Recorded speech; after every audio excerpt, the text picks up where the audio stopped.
இந்த பிப்ரவரி மாதத்தில் வானில் ஒரு அதிசய நிகழ்வு நடைபெற உள்ளது. அது வளைய சூரிய கிரகணம் எனப்படும் ரிங் ஆஃப் ஃபயர் கிரகணம் என கூறப்படுகிறது. இந்த நிகழ்வு பிப்ரவரி 17 அன்று நடைபெறுகிறது. சூரியனுக்கும் பூமிக்கும் இடையே சந்திரன் செல்லும்போது சூரிய கிரகணம் ஏற்படுகிறது. இந்த கிரகணம் ஒரு வளைய சூரிய கிரகணம்.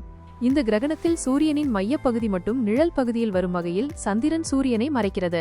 அத்தகைய சூழ்நிலையில் சூரியன் ஒரு வளையல் போல் தோன்றுகிறது. இது ரிங் ஆஃப் ஃபயர் என்று அழைக்கப்படுகிறது. துரதிருஷ்டவசமாக இந்த அற்புதமான நிகழ்வை இந்தியாவால் காண முடியாது.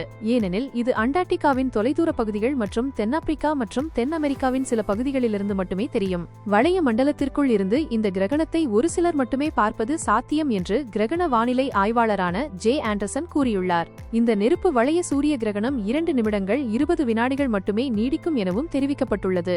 இதில் சூரியனின் மையத்தின் 96% நிலவால் மறைக்கப்படும் எனவும் கிரகணம் பிப்ரவரி 17 அன்று இந்திய நேரப்படி நண்பகல் 12:30 மணிக்கு நிகழும் என சொல்லப்பட்டுள்ளது. அண்டார்டிகா கண்டத்தில் கான்கார்டியா மற்றும் மிர்னி போன்ற இடங்களிலும், தென்னாப்பிரிக்கா, தான்சானியா, சாம்பியா மற்றும் ஜிம்பாப்வே போன்ற நாடுகளில் பகுதியளவும், தென் அமெரிக்காவின் அர்ஜென்டினா மற்றும் சிலியின் சில பகுதிகளில் மட்டுமே இந்த சூரிய கிரகணத்தை தெளிவாக காண முடியும்.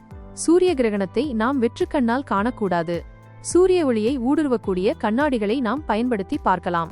சூரிய கிரகணம் பார்ப்பவர்களாக இருந்தால் குறைவான நொடிகள் மட்டுமே பார்க்க வேண்டும். இல்லாவிட்டால் கண்ணில் பாதிப்பு உண்டாகலாம். மேலும் கிரகணம் நிகழும்போது வெளியில் செல்வதை தவிர்க்க வேண்டும்.